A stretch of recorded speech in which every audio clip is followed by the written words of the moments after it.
Happy New Year's, and welcome to another edition of How to Survive the Upcoming Zombie Apocalypse with me, Kenny B. Today we're just going to talk about some hand-to-hand weapons and why you probably shouldn't use them to protect yourself from the necro-reanimate hordes. First weapon, the machete. This particular machete I got on the Isle of Baloy. It was embedded in the skull of a rather large necro-reanimate. Right there. Saw some idiot doing a Jackie Chan style flip, came down like that. Stuck in the zombie's head. The zombie made short work of him. I had to go get my trusty katana. I went using the katana and using the force of the phone cord and my chi, cleaved said zombie from shoulder to guts, cutting it in half. Now, not saying that a machete is not a nice last-ditch weapon. After all, not everybody can get a hold of katanas with phone cords. You might live in a communist nation where those kind of items are not allowed. But a simple machete is a tool, so you get to use that. You know, you're allowed to have these. But, that being said, let's talk about the drawbacks of the machete. Obviously, as I just explained to you, it will get caught on a zombie, or a werewolf, or whatever else you happen to be trying to chop with it. This is a fine tool if you're going through the bush and you just need to clear a path. But to use this as a weapon, sometimes you're just better off using your fist. As I said, it's last ditch. You can try it, but I wouldn't bet my life on this, as that poor idiot did in the island of Baloy. Now, I've seen some people over there also trying to use tricked out machetes. Batteries on it with wiring, trying to emulate the power of the katana with phone cord. But I'm warning you now, that jury rigging shit does not work. It will get you dead. But we'll talk about, if you do happen to have the only means of defense is a machete, how you can use it to defend yourself. Obviously, you can stab, which, as we know, the kill spot is a little triangle right here on a zombie. So you're trying to thrust into the skull, you don't really have a lot of power behind your thrust. Even if you put all your body weight into it, it's not really that easy. Which leads you to the next attempt, chopping. Single-handed chop, you might cleave into the skull a little bit. Chances are it's going to get caught. Then you're going to be struggling to get it back out, while the necro-reanimate and its buddies are trying to turn you into a tasty meat snack. Now you can also do a two-handed. This one's not really that good. Gives you more force behind the blow. Also, the key is using your hips to bring the weight down.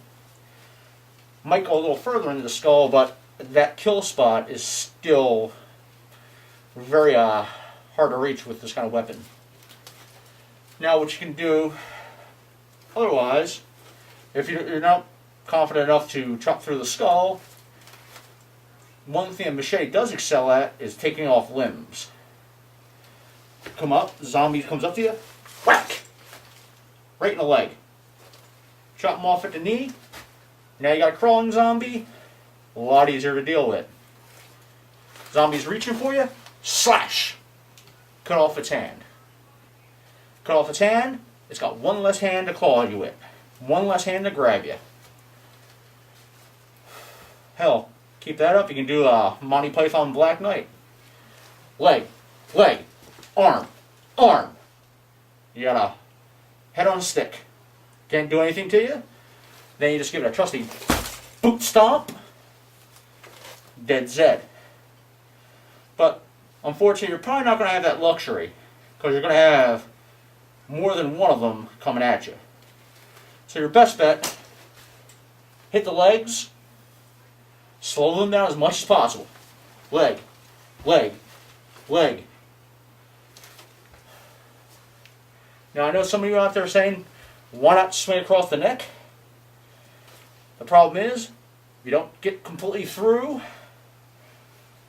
the zombie is still active. By hitting the legs, you damage muscle fibers. Damage muscle fibers, slow the zombie down. So that is pretty much covering the machete as a weapon. Now, another misconception weapon is the axe. Well, the axe is not bad, and before you ask, this is a training axe we use here for teaching our associates on proper hand-to-hand combat techniques. That's why it's made of foam for user safety.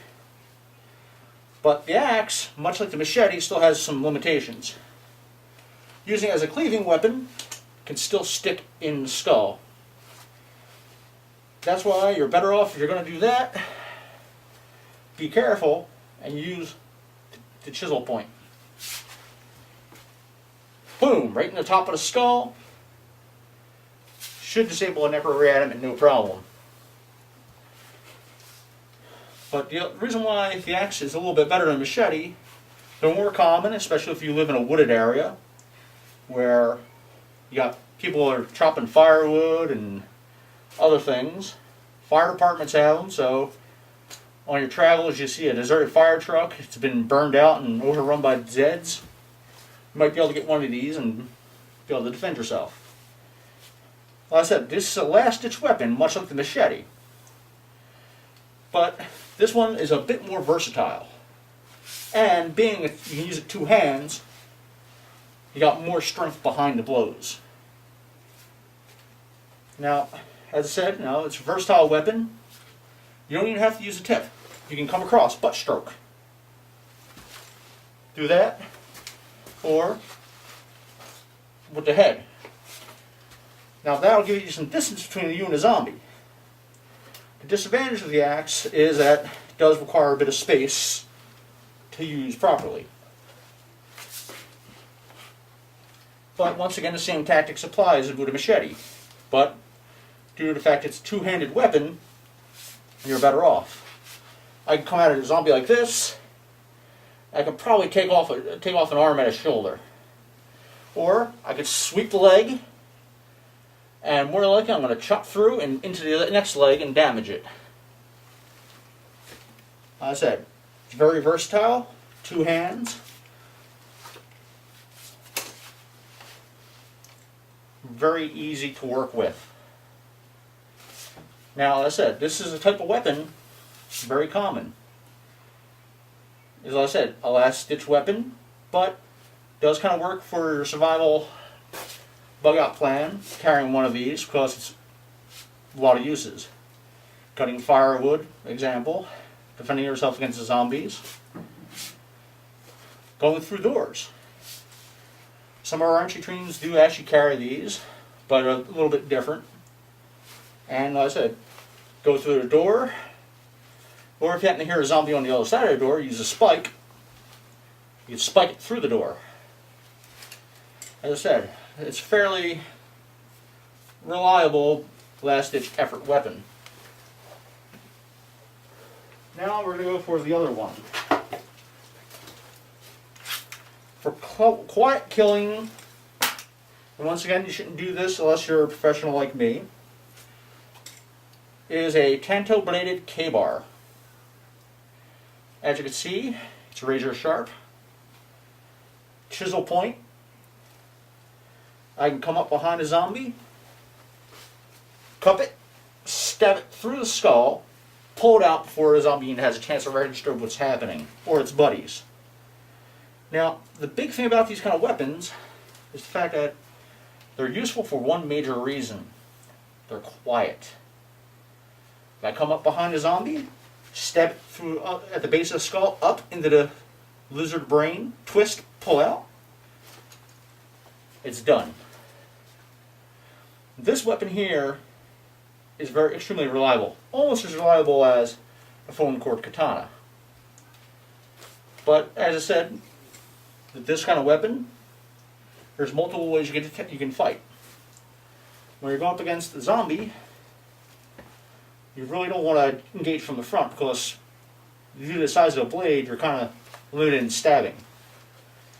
And as I said, you want to avoid close combat at all cost.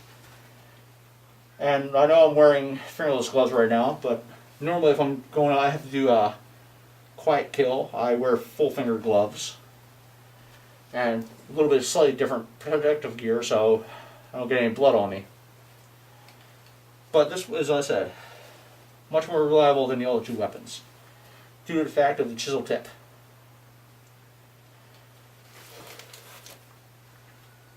And as I said, I don't recommend using this. Once again, technically it's a last-ditch weapon as well. Or if you're trying to sneak up and kill a zombie that's stalking one of your loved ones, or whoever, then you can use this. I said, come up behind, step up through the base of the neck, twist, pull out. Zombie's going to drop like a sack of rotting meat. You can also come at the zombie like this, from the top, twist, pull out, once again, zombie drops. The key thing you have to remember when using weapons like this, machete, or the axe, zombies don't bleed out. You can come at a zombie, fencer style, and slash, slash, slash. It's not going to do a goddamn thing. All you're going to do is slice through it and tire yourself out in the process. I said, these kind of weapons are designed for quick killing of a lone zombie. Machete, the axe, they're your last-ditch camouflage weapons. Like I said, you live in an area where you're not allowed to have kbars or katanas. Machete or a fire axe, you can pretty much get away with having that around your house, and law enforcement shows up, they're not going to question it. If they do, you can say, hey, I have a fireplace, I'm cutting wood, or I go camping, so I bring a machete with me to do a little trailblazing. See, like I said, easy things to do what's called a gray man approach. Because if you're trying to get out of a city when the hordes are there, and you don't want law enforcement stopping you, asking you a lot of questions, what are you doing with a katana? What are you doing with a rifle? Those are the things you want to carry. They're not going to attract that much attention. So, as I said, that concludes a hand-to-hand weapons course. Now we'll go to the next segment. Welcome back to the second segment of How to Survive the Upcoming Zombie Apocalypse with me, Kenny B. I asked you a week ago about sending viewer emails and comments, questions, and things of that nature. We here at the Command Center got flooded with numerous letters, emails, comments, and I had some of my minions go through, and they took 4 of the better ones so that I can do a questions and answer session with you, the viewer audience. First one comes from Stephanie. Dear Kenny, how could you say you hunt and kill vampires? Edward is so beautiful and lovely that it's a crime for you to kill anyone like him. What the fucking fuck? First off, Twilight Tard, the Twinkle Toe Sparkle Fairies in Twilight are not, I repeat, are not fucking vampires. As a professional, I have never come across any fucking vampire that sparkled in the sunlight like a fucking disco ball. In fact, vampires usually burst into flames, especially when exposed to any kind of UV light. Much like the UV light I showed you in the last episode I used for Gremlins. Another fact is, Twilight is a fantasy story about a 90-year-old guy trolling high schools for barely legal pussy. If Edward looked his age, you'd probably be grossed out by that. So that being said, let's move on to another fucking letter.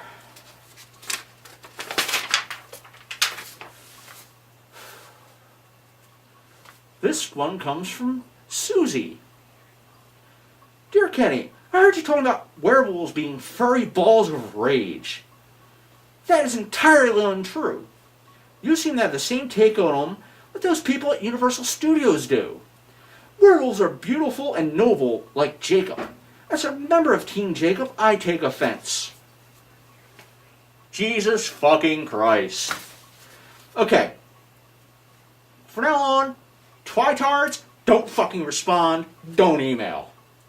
Next one of you who fucking do is going to get throat punched. And you, Melvin, next time you send me one of these fucking letters, I'm going to go fucking Chuck Norris on your ass. So, fucking do a better job at fucking reading them. Asshole. So fucking enraged I can barely keep the thing. This one comes from James. Dear Kenny, what's the easiest way to deal with a horde of vampires? The best way to deal with a horde of zombies, my fault. Fucking Twilight's got me all fucking wound up, fucking twitards. The best way to deal with a horde of zombies is using a minigun. You can get your hands on them at Military Broker. Fairly decent price. I think it's about $20,000 for a GE. However, you lack that kind of resources, go with your next best bet. Go with the M4 like I showed you on a previous episode. Never go against the horde if you have to. You can't avoid it in hand-to-hand combat, especially if you're not trained like me. We ninja, we can handle the horde, not a problem. Dear Kenny, who do you think is the all-around greatest martial artist? Signed, Mike from New York City. Mike, really, it's a no-brainer. Chuck Norris is good, I give him for credit, but Sho Kosugi, on the other hand, hands down the best. He's a ninja. If you ever seen Ninja 3 to Domination or Pray for Death, you'd see how badass he is. Sho Kosugi could easily fuck up Chuck Norris's world. Chuck Norris wouldn't even know what the hell hit him. He'd be like, what? And he'd be out. Well, that concludes the letter segment for this week. Now, I do want to talk about something else, since Christmas just passed. Evidently, that fat bastard from the North Pole still seems to ignore my request. Last year, I asked for a Kate Beckinsale Rotometer gynoids. He fucking ignored that. And every year since I've been a kid, I've asked for the same thing besides that. One simple request. I want that badass gun Gene Simmons had in Runaway. I mean, come on. Who would not want a mini heat-seeking missile gun? You'd fire that thing off, goes around corners, blows up, taking out the bad guy. That would be awesome. But evidently, the fat fuck got me the same shit he got me last year. And the year before that, the year before that. Socks and underwear. Really. Get with the fucking program, Santa. You give this shit away free, but you never seem to get it right. I mean, come on. Really? I'm doing my best to be good, do what's right, help people. Hell, I'm even taking time out of my busy schedule when I can be with my girlfriend right now. Instead, I'm here trying to teach people techniques and tactics to save them from the upcoming zombie apocalypse. And what do you have to fucking do?